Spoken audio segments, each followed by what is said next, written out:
Ang buhay ng modelong ito ay bigla na lang nasira nang natagpuan ng kanyang baliw na stalker ang tinutuluyan niyang tahanan. Magandang araw at welcome mga kakwentuhan. Sa mga taong mahilig sa mga true stories, true crime at kakaibang kwento, please subscribe and i-turn on ang notification bell para lagi kayong updated sa ating mga video. Simulan na natin ang kwento. Ang Los Angeles ay isang syudad na matatagpuan sa timog na bahagi ng California. Maliban sa pagiging kilala dahil sa Hollywood, sikat din ang lugar na ito gawa ng mga magagandang baybayin at lumalago pang kultura at sining. May populasyon ang syudad na mga nasa humigit kumulang 4 na milyon katao at marami din sa mga sikat na modelo at artista ang pinipiling manirahan rito. Gayunpaman, sa kabila ng malagong ekonomiya ng LA, kinukonsidera rin itong isa sa mga syudad na may pinakamataas na kaso ng homicide. Sa katunayan ng nakaraang taon lamang, nagkaroon sila ng 327 na kaso ng pagpatay sa buong syudad. Sa kabila nun, para sa karamihang nagtatrabaho sa entertainment business, ang LA pa rin ang pinakamagandang lokasyon para madali kang makakuha ng koneksyon sa industriya. Yun din ang dahilan kung bakit dito piniling manirahan ng modelong si Janae Gagnier at ng kanyang pamilya. Isinilang si Janae noong November 25, 1987 sa kanyang mga magulang na sina Mark at Janessa Gagnier. Mula noon sa LA na ito lumaki kasama ng dalawa pa niyang mga kapatid. Pagkatapos magtrabaho ng ilang taon sa military ng kanyang mga magulang, pareho nilang iniwan ang serbisyo upang magtayo ng sarili nilang restaurant nang sila ay naikasal na. Malapit sa isa't isa ang buong mag-anak at sa loob ng ilang taon, nagkaroon naman sila ng masaya at maginhawang buhay. Paglalarawan naman ng kanyang pamilya kay Janae, ito raw ay kikay na talaga mula pa pagkabata, matalino at ito rin ay mahilig sa negosyo. Sa katunayan noong siya ay 12 taong gulang pa lamang, nagtitirintas na ito ng buhok ng ibang tao sa kanilang garahe upang kumita ng pera. Nagkaroon naman siya ng maayos na kabataan pero sa kasamaang palad, hindi nagtagal ang pagsasama ng kanyang mga magulang dahil sila ay nag-divorce noong maliit pa lamang ang magkakapatid. Ang paghihiwalay ng mag-asawa ay umapekto sa buong pamilya kung saan minsan hindi maiwasan ni Janae na makipag-away sa kanyang mga magulang bilang pagre-rebelde. Umabot ang problemang iyon hanggang sa siya ay tumungtong sa high school kung saan ng panahong ito, madalas naman siyang masangkot sa mga gulo at drama kasama ng iba pang mga dalaga. Pagka-graduate niya ng high school, nagpasya naman itong mag-enroll sa kolehiyo para maging dental assistant. Subalit hindi tumagal, nag-drop out siya sa pag-aaral upang lumipat sa Las Vegas para makasama ang kanyang kasintahan. Habang nandoon, kumuha siya ng trabaho bilang professional dancer sa isang strip club nang dinadala ang pangalang Mercedes Moore. Pinili niya ang stage name na iyon dahil sosyal at mamahalin pakinggan ang pangalang Mercedes at Moore naman dahil gusto raw niya ng mas parami pa. Siyempre para sa kanyang mga magulang, hindi nila maiwasang mag-alala dahil sa mga biglaang pagbabago sa gusto nitong tahaking karera. Naging mahirap na bagay iyon para pag-usapan sa kanilang pamilya noong una, subalit kalaunan, ang kanilang pag-aalala ay napalitan naman ng pagsuporta. Dahil sa trabahong iyon, kumikita na si Janae ng $5,000 o mga nasa 289 pesos kada linggo na para sa kanyang mga magulang, siguro doon nga magaling ang kanilang anak. Ngayon bagaman si Janae ay bahagi na ng strip club industry, may mas malaking ambisyon pa rin naman siya para sa kanyang buhay. Bilang isang magaling na negosyante, ginamit niya ang industriya at ang mga koneksyon nito bilang paraan para mapalaki pa ang kanyang social media. At di nga tumagal, unti-unti pa siyang sumikat sa Snapchat, Twitter at lalong-lalo na sa Instagram. Dahil doon, si Janae na mas kilala na bilang si Mercedes ay nagawa na ring magipagkaibigan sa mga kilalang personalidad kagaya ni na Travis Scott, Offset at Drake. Ang pakikipag-ugnayan niya sa mga celebrity na ito ay nakatulong rin ng lubos para lalo pa siyang sumikat. Hanggang sa kalaunan, huminto na ito sa pagsasayaw sa strip club at sinimulan naman niya ang kanyang karera sa pagmomodelo. Nagbukas din siya ng OnlyFans account na isang subscription-based social media platform kung saan pwedeng magbenta ng iba't ibang klase ng content ang isang tao ng kanyang sarili para sa isang monthly fee. Pero kadalasan nga lang, ito ay sa paraan ng mga sensitibo at bulgar na content. Bukod pa sa bagong trabaho niyang ito, plano rin ni Janae na mag-launch ng sarili niyang mga produkto sa kanyang iba't ibang social media accounts. Gusto niyang magbenta ng mga branded na sportswear at hair extensions na syempre dahil meron na itong 2.6 million followers, siguradong hindi siya mahihirapang maghanap ng mga customer. Gayunpaman kasabay ng kanyang nakukuhang kasikatan, meron rin itong hindi ka nais-nais na epekto sa buhay ng dalaga. Maraming lalaki ang nagkaka-interes sa kanya. Yun nga lang ang mga nakakadate niyang binata ay hindi tumatagal sa tuwing nalalaman nila ang tungkol sa kanyang trabaho. Hindi sila komportable sa kanyang ginagawa kaya kadalasan, hinihiling ng mga ito na ihinto niya na ang ganoong klaseng pagmomodelo. Sa kabila ng lahat, may nakilala pa rin naman siyang isang lalaking handang makipag-commit sa kanya ng pangmatagalan kahit pa ito'y nasa ganoong klase ng industriya. Sa katunayan noong summer ng taong 2021, nagplano na ang dalawa ng magsama sa iisang tahanan. Hindi karaniwan kay Janae ang magkwento tungkol sa pagpapakasal o kahit sa pagpapamilya, kaya nang narinig ito ng kanyang mga magulang na pagtanto nilang seryoso nga ang kanilang anak sa kanyang bagong kasintahan. Sa kasamaang palad, lingid sa kaalaman nila ng panahong iyon, malalagay naman ang buhay nito sa hindi ka nais-nais na sitwasyon. Bahagi ng pagiging modelo ang makakuha ng atensyon sa iyong mga fans, ngunit minsan may mga taong lumalagpas na sa hangganan ng pagiging isang tagahanga.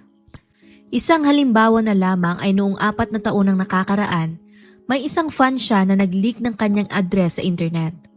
Mula noon pakiramdam niya, hindi na siya ligtas sa sarili niyang tahanan na naging dahilan para kailanganin niyang lumipat. Hindi apektado si Janae sa mga nakakabastos o kahit ang mga nakakainsultong komento online mula sa ibang tao, pero ang pinaka-pinag-aalala niya lang talaga ay ang kanyang kaligtasan. Dahil dito naging maingat na siya sa mga pinupost niya online at nagdesisyon rin itong lumipat sa isang gated community sa Houston na tinatawag na Cortland Sugarland. Habang nandoon, pinagpatuloy niya ang kanyang pagmomodelo at pagpupost tungkol sa kanyang buhay. Yun nga lang may nakakaligtaan itong iilang maliit na detalye kung saan halimbawa na lamang ay ang pagpost niya ng hitsura ng kanyang harapang pinto o minsan ang mga lugar na kanyang pinupuntahan. Kaya sa kabila ng kanyang mga ginagawang pag-iingat para protektahan ang kanyang sarili mula sa mga baliw na stalker, may isang halimaw na makakahanap pa rin sa kanya noong buwan ng Agosto. August 29, 2021, kababalik lang ng ama ni Janae mula sa isang fishing trip nang makatanggap siya ng isang nakakabahalang tawag mula sa kanyang anak na si London. Nang mga panahong iyon, ilang araw nang hindi kinokontak ni Janae ang kahit sino man sa kanilang pamilya na isang hindi karaniwang bagay dahil sobrang malapit siya sa kanila lalong-lalo na sa kanyang ama. Regular talaga itong tumatawag sa kanya upang mangamusta, pero tanging sa linggo lang na iyon hindi niya nakausap ang kanyang anak. Dagdag pa sa nakakabahalang bagay na ito, 3 araw na rin siyang walang post sa kanyang mga social media accounts. Doon na napagtanto ng kanyang amang si Mark na ang huling beses na nakausap niya si Janae ay noong nakaraang 12 araw pa noong August 17. During sa tawag na iyon, tinanong siya ni Janae kung pwede ba daw muna siyang makituloy kasama niya habang ang kanyang kasintahan ay nasa bakasyon pa. Pumayag naman siya dito kasi alam niyang takot ang kanyang anak na maiwan na mag-isa sa bahay dahil sa mga dati na nitong karanasan mula sa kanyang mga stalker. Kaya nang inaalala iyon, nagpasya na si Mark na mag-request ng welfare check sa pulisya at ng mismong araw din ng August 29, sinamahan niya ang mga ito para puntahan ang bahay ni Janae sa Cortland Sugarland. Pagkarating nila doon, kumatok sila ng ilang beses sa pintuan ngunit walang nagbukas ng pinto o sumagot man lang sa kanilang mga tawag.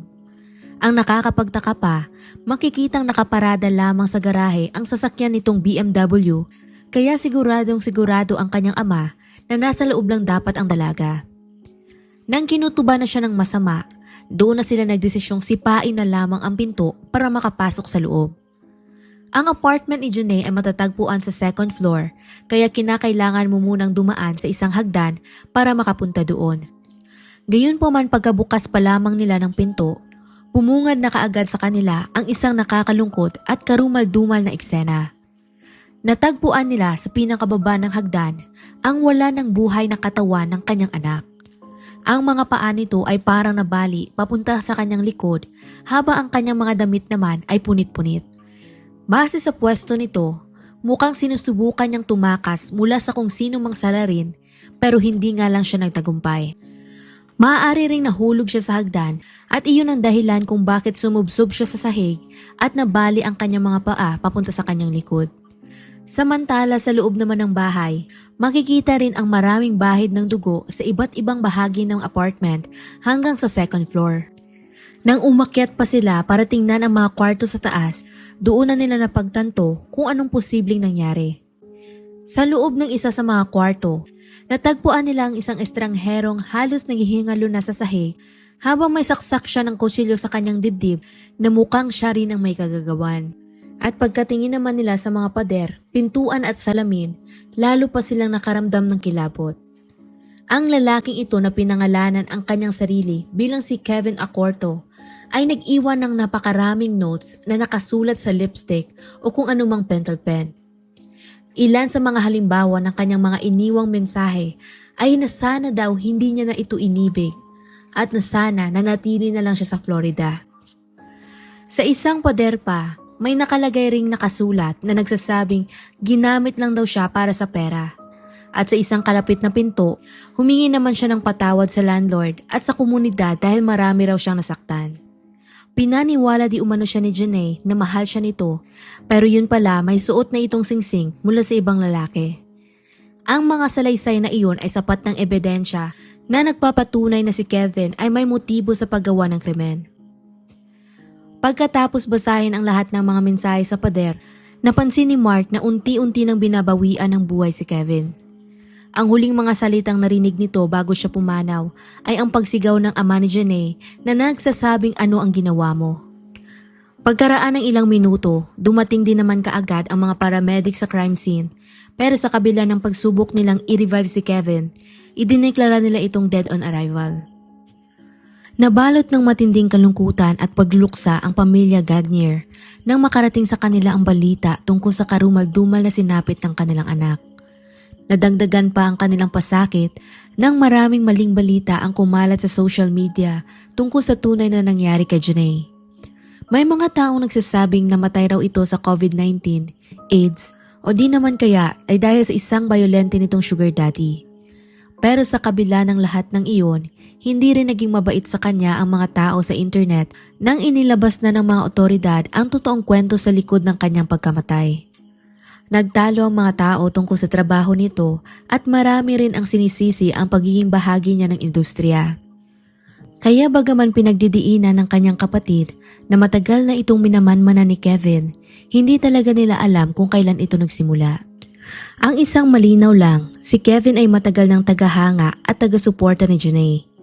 Gayunpaman, base sa investigasyon ng mga pulisya, kailanman hindi pa talaga nagkikita o nakapag-usap ang dalawa ng personal bago ang insidente. Naniniwala rin silang hindi talaga kilala ng dalaga si Kevin at ang sinasabi nitong relasyon nila ay para social o one-sided lamang.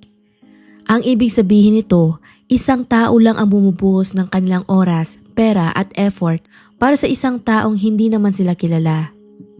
Kadalasan, normal itong nararanasan ng mga artista o sikat na personalidad at minsan ito ay maaaring umabot sa mapanganib na antas.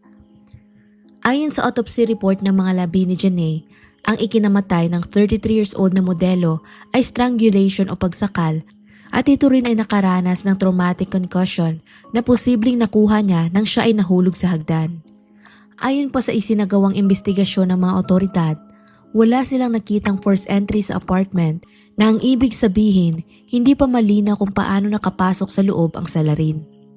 Wala silang masyadong impormasyon na alam tungkol sa 34 years old na si Kevin Acorto maliban na lang na ito ay isinilang noong taong 1987. Bagaman ito ay naninirahan talaga sa Florida, lumipat ito sa Texas para lamang sundan at hanapin si Janae.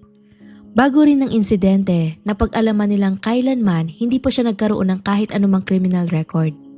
Kaya para gumawa siya ng ganitong karumal-dumal na krimen, marahil masyado lang talaga itong naging obses sa dalaga na hindi na niya napigilan ang kanyang sarili. Ayon naman sa malalim na investigasyon pa ng mga otoridad, pagkatapos niyang patayin ang modelo, Nanatili pa ito sa loob ng bahay ng mga 2 hanggang 3 araw. At pagkarinig niya na may kumakatok na at sumira ng pinto, doon pa lamang niya pinagsasaksak ang kanyang sarili. Kinumpirma din ng data forensics na hindi nga kilala ng biktima si Kevin at na ang 2 ay walang kahit anumang relasyon o kahit pagkakaibigan man lang bago nangyari ang trahedya. Dito pinakanatagalan ng mga otoridad dahil kailangan nilang pasukin ang lahat ng social media accounts ng dalaga na umabot na ng ilang daang profiles.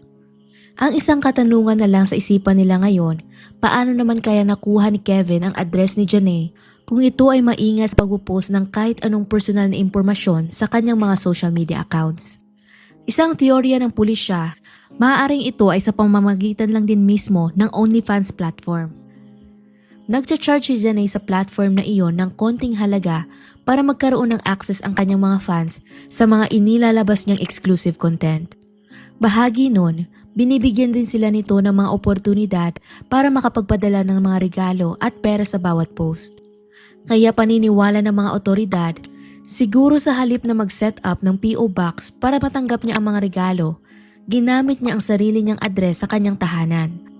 At dahil ayon kay Kevin, ilang beses na siyang nakapagpadala ng mga pera at mga regalo sa dalaga, ito rin siguro ang paraan kung paano niya nakuha ang address nito. Dagdag pa doon, sa pamamagitan ng mga pagpupost niya ng itsura ng kanyang harapang pintuan at iba pa, maaaring naging batayan rin iyon ni Kevin para kumpirmahin ang eksaktong lokasyon ng modelo. Sa huli, bagaman ito ay isang kaso ng homicide, dahil sa pagkamatay ni Kevin Acorto, wala nang ginanap na paglilitis. Gayunpaman kung sakaling ito ay humarap sa korte, ang parusang maaari niyang matanggap sana dahil sa kanyang krimen ay habang buhay na pagkakakulong. Si Janae Gagnier ay nasa gitna na sana ng lumalago niyang karera at negosyo. Matalino ito pagdating sa pag-handle ng pera at alam rin niya ang gusto niyang marating sa buhay. Sa kabila ng kanyang trabaho, isa pa rin itong mabuting anak at kapatid na minamahal ng lubos ng kanyang pamilya. Isa rin siyang tipo ng tao na nagdadala ng saya sa tuwing nagtitipon-tipon silang magkakaibigan, pero ang nakakalungkot lang, hindi na nila ito makakasama pa muli. Bilang resulta naman ng mga pangyayari, hanggang sa kasalukuyan, nagkaroon na ng takot ang kapatid ni Janae para sa sarili nitong buhay at madalas na rin itong umiiwas sa maraming tao. Samantala ang ama naman nilang si Mark ay dinaramdam pa rin ang sakit sa pagkawala ng kanyang minamahal na anak. Palagi daw nilang aalalahanin si Janae bilang isang mabuting anak, protective na kapatid, nakakatuwa at may masayahing personalidad. Ang mga kaso ng stalking ay maikukonsidera talagang mapanganib at dapat lang na siniseryoso. Mag-ingat sa mga impormasyong pinupost natin online at huwag din basta-basta magtiwala sa mga estrangherong nakikilala natin.